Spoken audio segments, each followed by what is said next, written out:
Hello everyone and welcome back to TowerGate. It is TowerGate day number 1099, Saturday, April the 11th, 2020. Thank you so much for tuning in. Okay, so yesterday, actually day before yesterday, I mentioned that we were hearing that there's going to be some things being declassified from the IG report, some footnotes and things like that. And so yesterday we had this declassification of 3 footnotes from the Horowitz report. And these particular footnotes, they pretty much appear to show that FBI officials who were assessing the so-called Steele dossier had determined that some of the people feeding Steele's sources were Russian intelligence, and they were feeding Steele through his sources Russian disinformation. Okay, so this is not a new narrative. Okay, so we've heard this. We've been hearing this for probably year and a half now. It's almost like a fallback position. The way I see it is that the FBI and the CIA, the DOJ, whoever you're talking about here, the perps, the coup plotters, it's almost like this is their fallback position. That they want to say, well, if they're caught red-handed, caught with their hand in the cookie jar, and they know they cannot deny what they did, what they want to say is, well, we were duped. And they either want to say, well, we were duped because the CIA and John Brennan funneled this garbage to us and we believed it, and he kept pushing it, and we kept believing it. Or maybe they'll try this other route, which is to say, well, we were duped by the Russians. We were duped by the Russians. Yes, the Russians found out about Steele, putting together his dossier because he's talking to these Russian oligarchs. And so they have some Russian intel people give some information to these sources, feeding Steele, and they fed him disinformation, and we bought into it. So neither of these narratives will fly if all the facts are aired out. But I assume that the reason that this is out there now is for to give them a little temporary cover. Now, if AG Barr and John Durham do their jobs, and I believe that they will, I believe that Durham will probably knock this down through his investigation.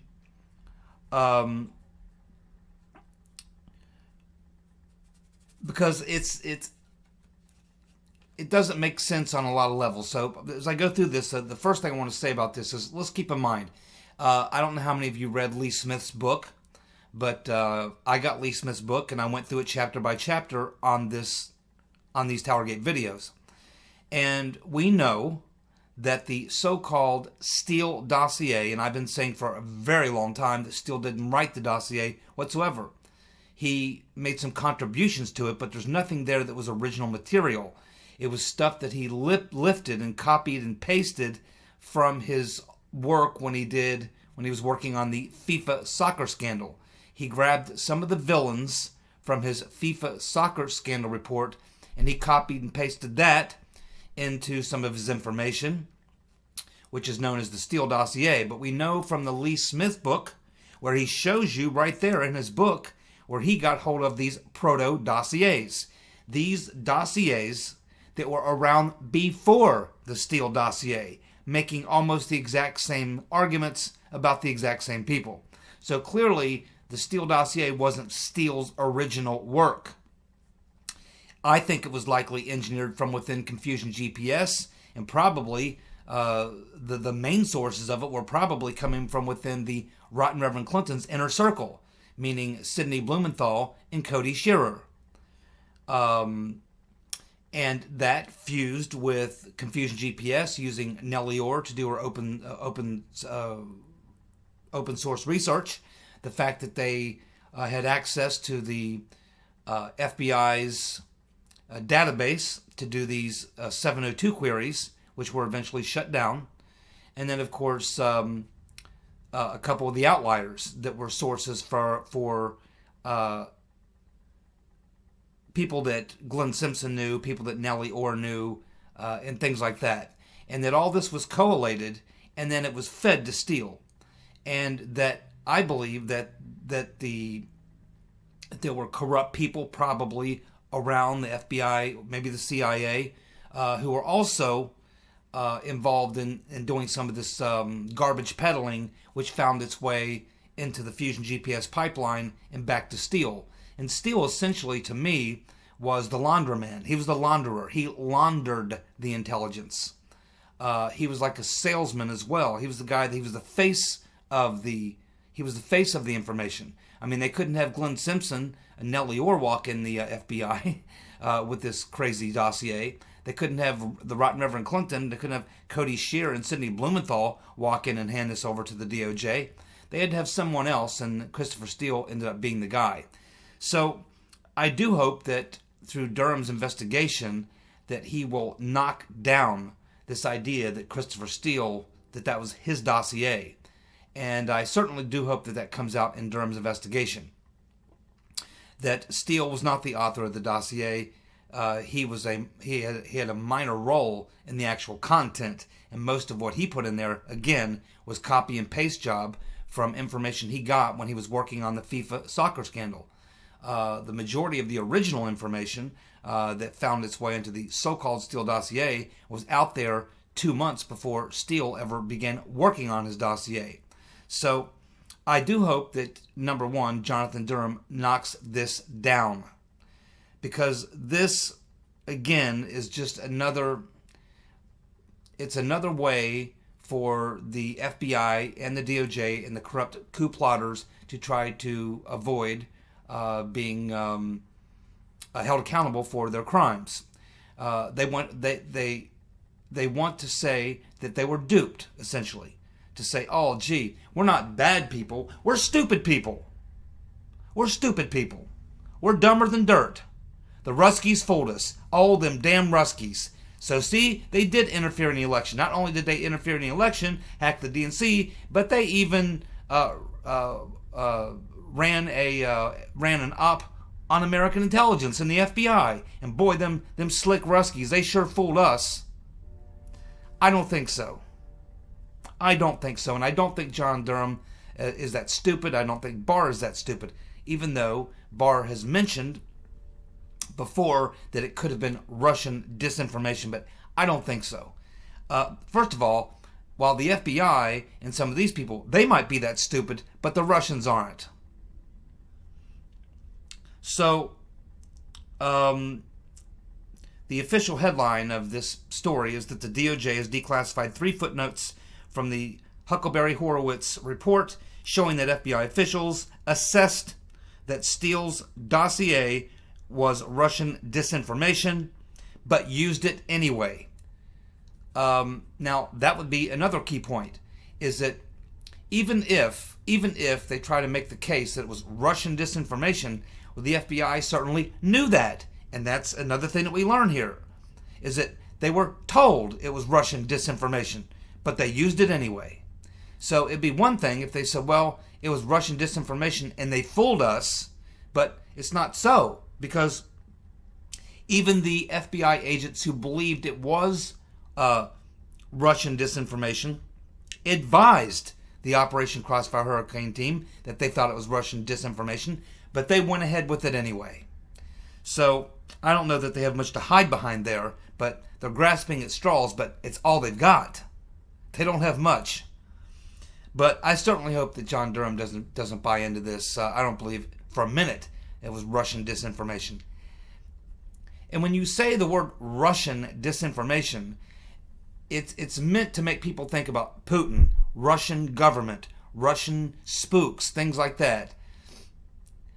People like Oleg Deripaska and some of these other characters, yeah, he knows Putin. He's an oligarch. He's a billionaire. Of course, Putin probably knows and has met most of the billionaires in Russia, just like most American presidents have known or met most American billionaires. But the idea that somehow Deripaska somehow got some inside line to Putin, or that Putin would use Deripaska to run some sort of a game on American intelligence and try to give these sources to Steele. I mean, it's stuff that's out of a really bad spy novel. You wouldn't even put this in a spy novel. I mean, it's just not the way the Russians do things. They're not that stupid. They're much better than this. Trust me. So Catherine Herridge, in her report, she's talking about this footnote, which is footnote 350 in the Huckleberry Horowitz report, where, in her words, the FBI agents who were working on verifying the info in so-called Steele's dossier lacked confidence in Steele's reporting and made the assessment that some of the info in Steele's dossier appeared likely to have been Russian disinformation. And the agents did share their analysis with the Crossfire Hurricane team in early October of 2016. So they were advised in early October 2016 that even if they believed their assessment was that it was Russian disinformation, the Crossfire Hurricane team was notified of it. Now, what the FBI analysts who were looking at the Steele dossier probably didn't realize when they were assuming it was Russian disinformation is that there were actually FBI, CIA, private intelligence, private individuals, and various other things all in the all feeding the stuff that became the Steele, so-called Steele dossier. So again, it just, if you dig deep enough, this is like, you have to dig much deeper. And if you dig much deeper, like Lee Smith did, and hopefully like John Durham is going to do, or is doing, then you will find that this idea that the FBI, maybe the analyst working from an office just evaluating this stuff might believe that, but they did not know what the corrupt people in counterintelligence were up to, what Brennan and his people were up to, working with foreign governments. They probably didn't know the relationship with Steele working for the Right Reverend Clinton via Fusion GPS. They probably didn't know all that. They probably knew that Steele was working for Oleg Deripaska. Deripaska's lawyer hired Steele in 2016 while Steele was working for Confusion GPS and ultimately being paid by them and being paid by the FBI as a source. He was also working for and being paid by the attorney for Oleg Deripaska. So it's not surprising that Deripaska would drop some bullshit on Christopher Steele, such as the PP-Gate story or the stuff on Cohen. But the FBI, we know that the FBI agents knew about Steele's source because it was Bruce Orr, who told the FBI that Glenn Simpson of Fusion GPS told him about Steele's source. And of course, this source, and there was a couple of sources, but this particular source, Bruce Orr told the FBI, hey, I've been talking to Glenn Simpson of Fusion GPS. Steele's working for him. And of course, they were hired to work, do this dossier or do this Oppo research on Trump by the Clinton campaign. Bruce Orr is telling them this. And that I was talking to Simpson, and that he says one of Steele's sources is a former Russian intel officer. So the FBI was told by Bruce Orr that one of Steele's sources was this Russian intel officer.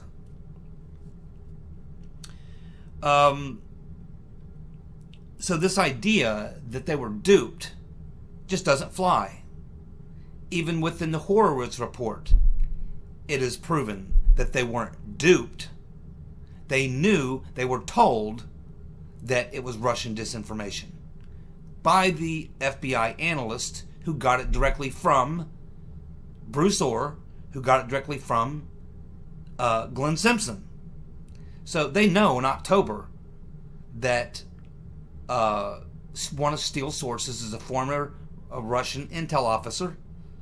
And based on this, they begin to believe that this guy's feeding Steele Russian disinformation. So this idea that they were duped is bullshit. It's even gets blown up in the IG Horowitz report. They weren't duped. They simply ignored that information. And again, I don't buy into this theory that it was Russian disinformation. I don't think the Russians were involved in any of it, to be honest with you. Not Russians in the sense that Russian government officials working for Putin or the Kremlin or any official channel. A bunch of former, Russian intel guys who make their living primarily by using their past positions in government to give information for which they're paid. It's like Curveball, the guy during Iraq. Curveball. Yeah, he was the source. They were paying this guy, and every time they paid him money, he told them another lie. And the more they paid him, the more lies he told. Because they wanted these lies. Not that they believed them, but they needed to, say, we got a source. We got a source. They knew their source was bullshit. Their source knew he was giving them bullshit, but neither cared. Because he's getting paid, and the deep state is getting the information they need, and they've got some dupe willing to be their source. So it's everybody scratching everybody's back to get what they want, which was, in the case of Curveball, getting paid, in the case of the deep state, getting the war that they wanted. And this is not much different right here. This is some Russian intel officer giving Steele some garbage, and he's getting paid for it, if in fact you even believe that. But I'm not so sure that the so-called Russian intel officer was not working for the CIA. Because one of these individuals, whose name escapes me at the moment, we find out that he had a close relationship with Stefan Halper.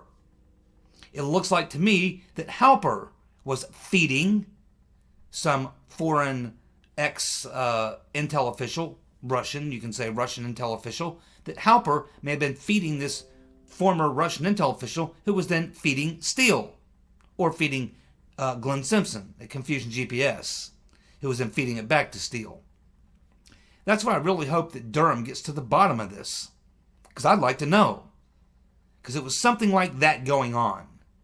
But what it wasn't is a legitimate Russian intel officer working in an official capacity to feed Steele disinformation. That just does not wash. Just like one of the things in there is the Michael Cohen story. Now, the Michael Cohen story could have been knocked down in 3 minutes by an FBI agent. I mean, literally, when Steele went in to Kathleen Kvalick's office and dropped that information, within 3 minutes, she debunked it right there on her computer while he was talking to her. A simple bit of research could have determined that Michael Cohen was never in Prague. Could have determined that there was no Russian embassy or anything like that in Florida. These are all things that could have been knocked down very, very easily. For the FBI to try to pretend that they were duped by this kind of stuff, you would have to be beyond stupid. And you would have to believe that the Russians would be that stupid to think that you would be that stupid. You don't think the Russians would sit back and say, yeah, let's tell them that Michael Cohen was in Prague. Any other Russian official sitting there next to him would say, yeah, but they'll figure out that that's bullshit in 5 minutes. Hey, let's tell them that there was a Russian embassy down there in Miami. They'll shoot that up in 2 minutes. We got to do better than that. The Russians aren't that stupid. Nor did they give a damn, quite honestly. So I really hope that this narrative, it's not new. This is just another attempt, I guess, because they didn't redact everything, and then footnotes are still the fourth one there that they left completely redacted, completely blacked out, and we still don't have the scope memos, and that's what we really need to see, is those scope memos, and there's some other things we need to see. It just seems like this is almost a selective release, is kind of a response to Attorney General Barr coming out and saying, oh yeah, Durham is definitely looking for the guys who committed the crimes, and when he gets all his evidence together, he is definitely going to charge the people who committed the crimes. That's why he's doing the investigation. It's not to make out a report. Oh yeah, Trump was definitely spied on. Oh yeah, the Operation Crossfire Hurricane was not legitimate, nor was anything they did after 2017, and that's what Durham's looking into. And yeah, we're going to prosecute the people who did it. So Barr does this interview and says these things, and the next day we get this declassified and released. Oh, it was a disinformation campaign. The FBI were duped. Let's not forget that if they're referring to Deripaska, which seems to be one, there's three individuals that there's in question. One is a former Russian intel officer. I forget his name now. We've talked about him in the past. It's not a secret. I just have to go back and look at my timeline and get his name. And then there's another guy. And then there's Sater. And then there's this, forget the other guy's name too. There's like three Russians. And then you have Deripaska. Well, we know that at some point during 2016, McCabe sent a couple FBI agents over to see Deripaska to enlist his help. And they wanted him to help get to Trump by getting him to help them dig up dirt on Manafort. And they went to Deripaska because they knew he currently had filed a lawsuit against Manafort to recover money he thought that Manafort wrongfully took from him or owed him, so to speak. So, we don't really know at this point. That's why we're hoping Durham uncovers this in his investigation as to how much involvement was there with American intelligence officials, FBI officials, maybe foreign intelligence officials, giving information to these Russians, former Russian intel people, or Russian oligarchs, whoever, and having them feed Steele, or having them feed Nellie Orr, or Mr. Baumgartner over in London, who then turned around and gave it to Nellie Orr, or maybe directly to Glenn Simpson. We don't know, but we do know the whole thing stinks. And what we also know is that the Russians are not this stupid. The Russians are not this stupid. This is sophomoric amateur hour. I mean, this is freaking amateur hour. Russian intelligence are not amateurs. I can assure you of that. They are very good. I mean, they suck at most things, but the Russians are good at intelligence, and they are not this stupid. And you're never going to get me to believe this is true. That you're never going to get me to believe that the Russians were wasting a single minute of their time feeding this character, Christopher Steele, or some of his sources information, because they knew he was putting together a dossier, which they were going to release, that was going to look bad on Trump. Why would they do that? Weren't we told that the Russians wanted Trump to win? If the Russians wanted Trump to win, then why would they be giving Christopher Steele information via a former Russian intel officer to give to Steele so that he could put in his dossier that they could release a couple weeks before the election and hurt Trump? If the Russians were trying to help Trump, then why were they giving Steele disinformation that would harm Trump? It doesn't work. It doesn't fit. None of this works. None of it works when you play through this in your mind.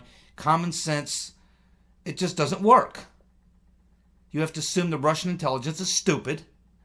You have to assume the entire narrative we've been told just got flipped on its head. And you have to assume that the FBI is stupid. You have to assume that, well, we know they're not because we just learned that they were told, hey, this is likely Russian disinformation. Now, so they can't sit back and say, well, we were duped. Well, no, you weren't duped. Now, you could say you made an error in judgment. You could say, well, we were told it was Russian disinformation, but we really didn't believe it. But they knew exactly who paid for the dossier. They knew it was research from the Reverend Clinton. They knew that Confusion GPS is a firm that works for Democrats doing smear campaigns against Republicans. They knew all this, and they knew all the other dirty players. They were probably feeding a lot of them. They were leaking this information out to the media in a media leak strategy. And we know that because we have Peter's been stroking us, talking about the fact that, man, our little sisters over, or big brothers, or whatever they call them, over in the CIA must be really angry because they're just leaking like mad. Says it right there in his email. So I'm not buying any of this. I think I understand why this was released yesterday, to try to counter Barr, what he said, to try to give some deep state cover to people like Comey and Brennan and the like. And I'm sure that's why this was directed this way. But I really hope that Durham doesn't allow this to stand, because again, this has been out there for a very long time, that this was Russian disinformation. In fact, the one woman testifying in the impeachment hearings even said, what's her name, Fiona Hill, said, yeah, well, we kind of thought it was Russian disinformation. So it's not the first time that we've heard this, but look whose mouths it is coming out of. It's coming out of the mouths of the deep staters themselves. They're looking to run cover, but you know it's bad for them when they get to the point where they actually have to claim stupidity and actually have to try to admit that, oh, we were duped. We were duped by Russian intelligence. I don't think so. I do hope Mr. Durham does not get caught up in this bullshit.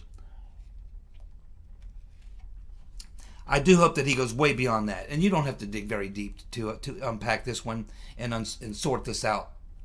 I'm just a regular guy who's been following this story. I don't have access to the information that Durham has, or even the FBI or anyone else, outside of the intelligence agencies and investigative agencies and government. I'm just a guy reading, the headlines every day, following the story. But my common sense tells me that this doesn't work. And again, I do hope that John Durham is not fooled by this, and I don't think he will be. I don't think that this is going to stand up, that they were duped. I just don't think it's going to stand up. Maybe not for the reasons I think, but, just in general, I don't think it's going to work. Anyway, let's go ahead and move on. I'm sure most of you have read that and you have your own thoughts on that, but those are my thoughts. I'm not impressed. I don't buy it was a Russian disinformation theory. I just don't buy it. And I've just explained to you why. Now, it looks like the bug-eyed fool has now submitted a bill to create a commission similar to like a 9/11 commission to review Trump's coronavirus response. Man, these guys never learn. These guys, they went about being idiots, being really stupid, being blinded by your own hatred. I mean, every single thing that they've tried has failed. It has blown up in their face. Trump only gets more popular, raises more money, and these people only look even worse. But yet they're going to do it again. They're going to try to turn this into a political three-ring circus. It's going to be a Get Trump event is what it's going to be. They're trying to sell it as a bipartisan commission to see what really happened with the coronavirus. We know what happened. We know what happened. And the funny thing about this is that the bug-eyed fool is the head of the House Intelligence Committee. Shouldn't we do an investigation to set up a blue ribbon commission to investigate why the head of the House Intelligence Committee was completely out to lunch on this? He was too busy with impeachment to pay attention. When we were first hearing about coronavirus, Adam the bug-eyed fool Schiff should have been looking into that. But he wasn't. He was totally focused on impeachment. Maybe we should set up a blue ribbon commission to look into why the House Intelligence Committee, the head of the House Intelligence Committee, wasn't doing what he was supposed to be doing, which is to get intelligence about these types of things and to keep us informed, to do an investigation of that, to do some looking into that. No. He had no interest whatsoever. The bug-eyed fool was completely out to lunch on coronavirus when he should have been looking into it as the head of the House Intelligence Committee. No, he was too busy with Trump impeachment, distracting Trump from being able to pay attention to it because of impeachment. These guys, man, they just have no shame whatsoever. And they're stupid. This is going to backfire miserably. No one wants to hear this bullshit right now.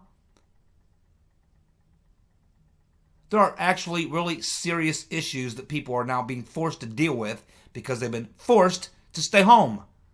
They've been forced to shut their businesses. They've been forced to make major, major changes to their life. And they're paying attention. And right now, they don't give a damn about a blue ribbon commission put together by the demo commies to investigate Trump and what he knew and when he knew it about coronavirus. No one's really up for that right now. I think most people Really sick of it. And this will backfire as well. These people never learn. And then, of course, we get the story yesterday that Dr. Fauci, who's long overstayed his welcome on the big stage, is talking about these certificates of immunity, suggesting that we have to go get ourselves checked out, that we can get some papers to prove that we've tested positive for the coronavirus antibodies. So I guess what he's suggesting that the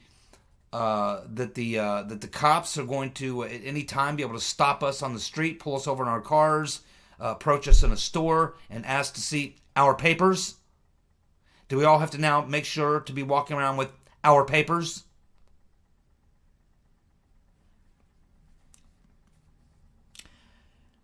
I don't think that this is going anywhere, to be honest with you.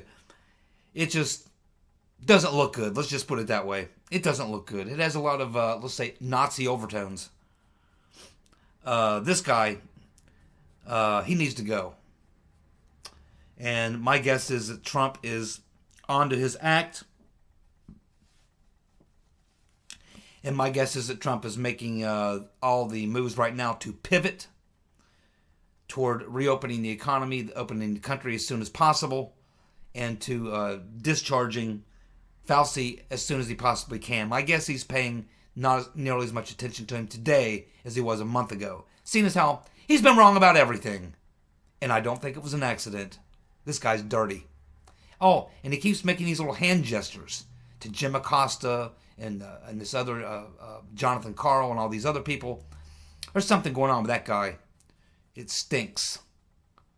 Fauci and the scarf-wearing magpie need to exit stage left. They've had their moments of fortune and fame. Now, let's get rid of them. They've been wrong about everything. Wrong about everything. At first, they underreacted, got Trump in trouble for that. Then they overreacted, and now he's in trouble for that. And now they want you to make sure you got your papers on you. I don't think so. And what to do about Bernie? What are they going to do about Bernie? Demo commies have a big problem.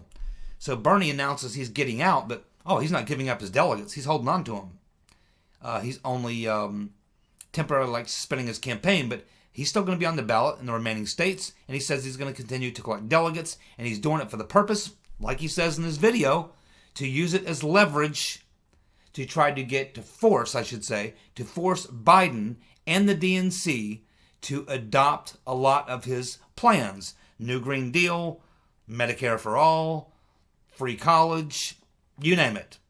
He's going to try to use it, his delegates and his supporters, to leverage these things onto Biden, to force Biden so far to the left.